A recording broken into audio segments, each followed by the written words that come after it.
Tramwaj wodny. Zawsze ta nazwa wydawała mi się taka niezbyt mądra, bo chyba nie tylko mi tramwaj kojarzy się z tym hałasującym pojazdem pnącym po szynach, a tutaj ani szyn, ani torów, a steruje nim kto? Kapitan, więc jak to będzie brzmiało? Kapitan tramwaju? Brzmi to tak samo zgrabnie jak dyrektor samolotu przynajmniej. Ale skoro wszyscy zaakceptowali tę nazwę, prócz mnie oczywiście, to w dzisiejszym odcinku pokażę Wam, gdzie kupić bilety, jak kursują tramwaje, a na koniec popłyniemy nim na Hel, gdzie zobaczymy, co można porobić fajnego na miejscu. Więc proszę usiąść wygodnie, zapiąć pasy i ruszamy. Droga!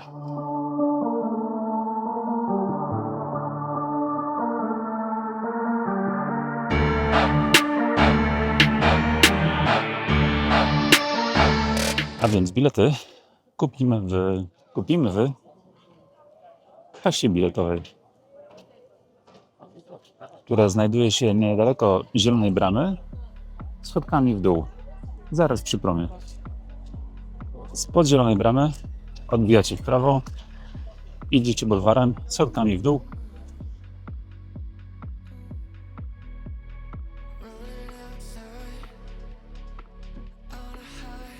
I po lewej stronie macie kasy do Westerplatte, Sopotu i Helu. Tramwaj kursuje na linii 3 razy dziennie, niezależnie czy zdecydujecie się na rejs z Gdańska, Gdyni czy Sopotu. I przykładowo, gdybyście zdecydowali się na rejs z Gdańska, to pierwszy tramwaj wyrusza o godzinie 8:20 i na miejscu jesteście o 10:10. Gdyby Wam się bardzo nie spodobało, to zaraz o 10:20 możecie wrócić z powrotem lub możecie zostać na 5 godzin i wrócić tramwajem o godzinie 15 lub możecie zostać na 10 godzin i wrócić tramwajem o godzinie 20. Wyruszając o godzinie 20 w Gdańsku jesteście o godzinie 22. Oprócz Helu tramwaje kursują również do Sopotu i na Westerplatte. Wszystkie kursy i godziny możecie sprawdzić na stronie www.żegluga.pl. Tramwaj startuje z Nabrzeża, które znajduje się naprzeciwko hotelu Hilton przy Targu Rybnym. Po drugiej stronie macie Diabelski Młyn stojący na Ołowiance. I to, co te gryzki lubią najbardziej, czyli ceny biletów.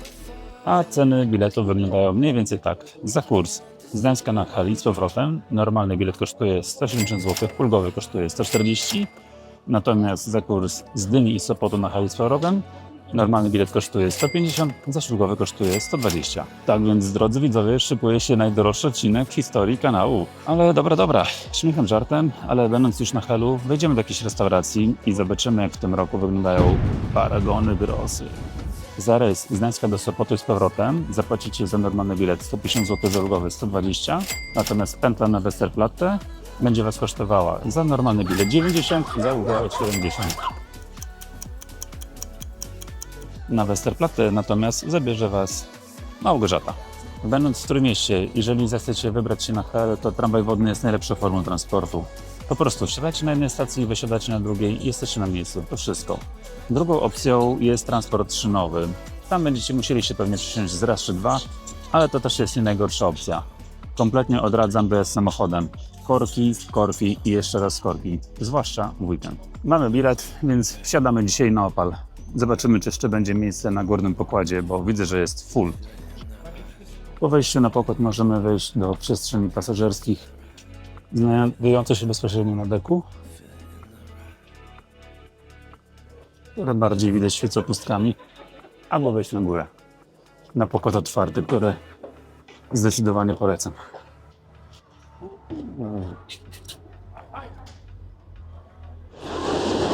W sezonie 2025 z Gdańska kursują dwie jednostki, Onyx i Opal. Czy tak będzie w następnych latach?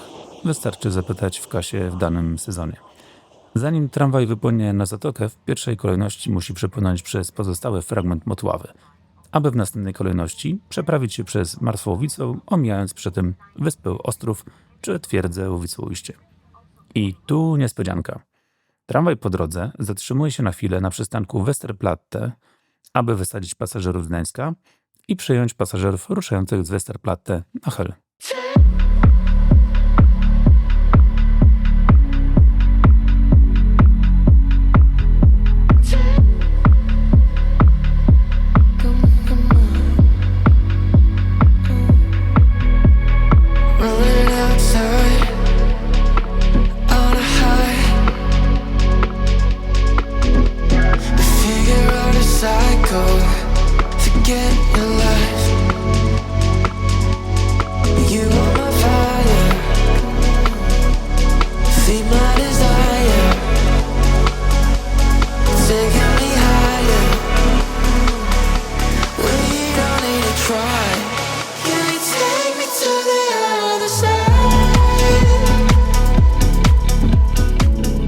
Po 2 godzinach jesteście na miejscu. I co można zrobić fajnego będąc na Helu? Nic. W zasadzie to nic. No, chyba że lubicie foki, to wtedy zupełnie co innego. Z tramwaju wysiadamy na falochronie, po którym możemy udać się do miasta. Po drodze miniemy pierwsze stoiska z lodami, goframi, automatami do gier itd. A najważniejsze punkty w dzisiejszym programie dnia to fokarium, latarnia morska oraz restauracja. Zaraz za falochronem zaczyna się bulwar, a na bulwarze to co zawsze sklepikarze, muzycy, restauracje, a w tym wypadku też i plaża. Jak sami widzicie, na głównym bulwarze zaraz przy porcie najtrudniej będzie dostać jakąś pamiątkę typu pluszek, magnesik czy bryloczek. Ciekawe, czy ma ktoś czypagę z napisem Hel.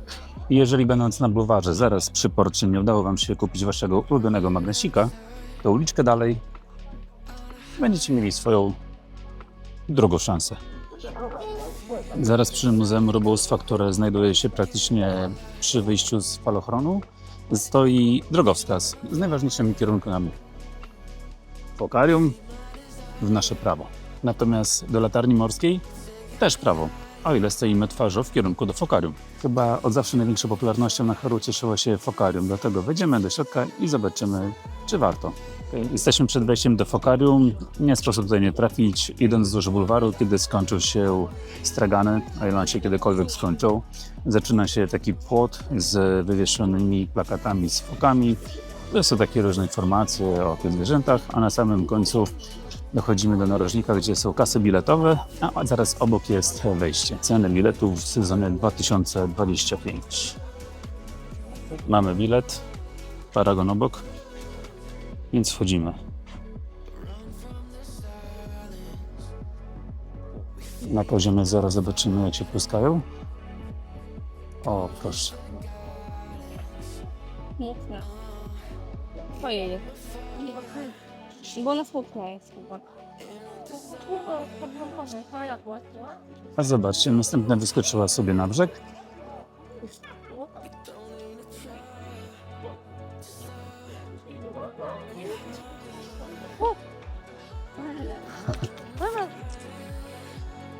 A tam pływają jeszcze 2 sztuki.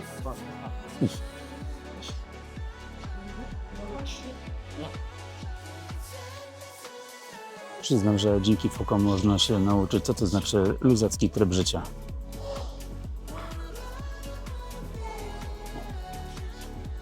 To jest nasz śpioch. I serio na śpi.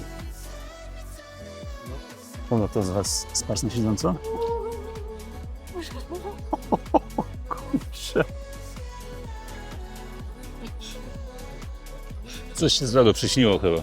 Powiem wam, że jeżeli foki zawsze się tak zachowują jak dzisiaj, to wejście do fokarium to jest prawdziwy obowiązek.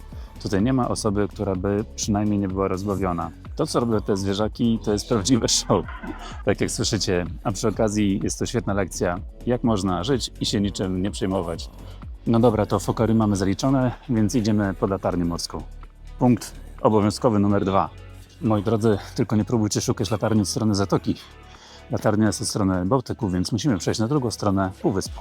Wiecie, trafić tutaj jest ogólnie bardzo łatwo, bo idąc od drogowskazu tam stojącego przy Muzeum Rybołówstwa, dochodzimy do ulicy, na końcu ulicy stoi następny drogowskaz i skręcamy w prawo.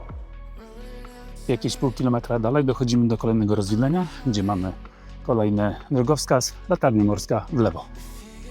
Więc idziemy.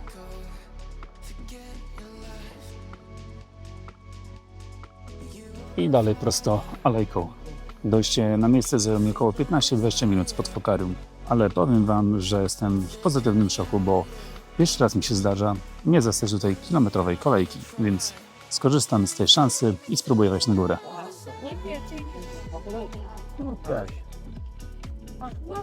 Tak to wygląda z dołu. I ważna informacja, dzieci poniżej wzrostu 105 cm nie zwiedzają latarni, zaś dzieci o wzroście powyżej 105 i do 7 roku życia zwiedzają tylko w towarzystwie osoby dorosłej. No to lecimy.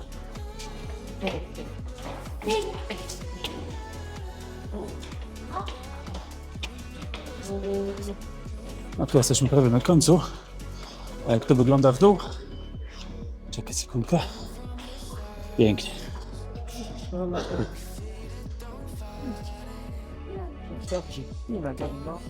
Końcówka najlepsza. No trzeba wejść, Poręczy jednej złapać, no. bo nie ma garaży schować. Da się poręczy. No. No tutaj nachylenie to jest jakieś 80 stopni. Ale dobra. Mamy wzrost. Dzięki ślicznie. Widok na zatokę. Niestety, ale wyjście na taras jest zamknięte. Zobaczcie, kapczajna żaróweczka. Typowo, rączkowo, biurowa. 20-watówka. Misja latarnia zaliczona. Idziemy dalej.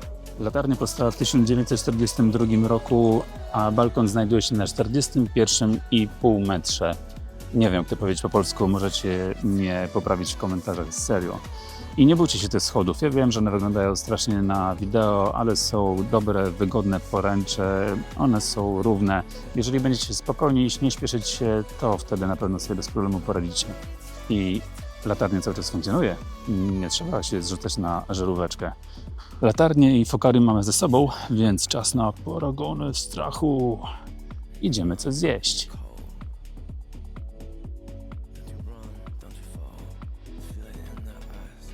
Vivaldi w końcu zwinął się z bulwaru i można normalnie nagrywać. Dam wam jedną poradę. Rozmawiałem z piękną młodą dziewczyną, która pracowała na stoisku przy fokarium i powiedziała mi, że normalnie kolejki są na kilometr. Ja nie miałem z tym najmniejszego problemu. Wejście zajęło mi tam minutę, dwie. Wchodziłem przed godziną 17 i może jest akurat dobra pora dnia na to, żeby odwiedzić fokarium. Okej, a teraz przejdźmy do paragonów grozy. No i powiem wam tutaj, niech się ziemia zatrzęsie. A może lepiej nie, bo w sumie tak naprawdę nie ma po co. Słuchajcie, jadąc tutaj byłem sam naprawdę ciekaw, co zostanę na miejscu. Na Półwyspie Helskim nie byłem chyba już z 10 lat. A w międzyczasie widziałem jakieś wirale typu 26 zł za kawę, przecież to jest rozwój w biały dzień. Przeszedłem się po, nie wiem, 6-7 restauracjach przynajmniej. Sprawdzałem kartę menu i powiem wam, że średnio kawa kosztuje tutaj między 10 a 14 zł. Oczywiście są jakieś kawy po kapitańsku, które będą kosztowały więcej, ale mówimy tutaj o normalnej kawie. Czy to będzie kawa czarna, czy latte, czy cappuccino. Jeśli chodzi o dania, to jest jak wszędzie rozpiętość. Możesz kupić zupę rybną za 15 zł, tak jak i możesz ją kupić za 30.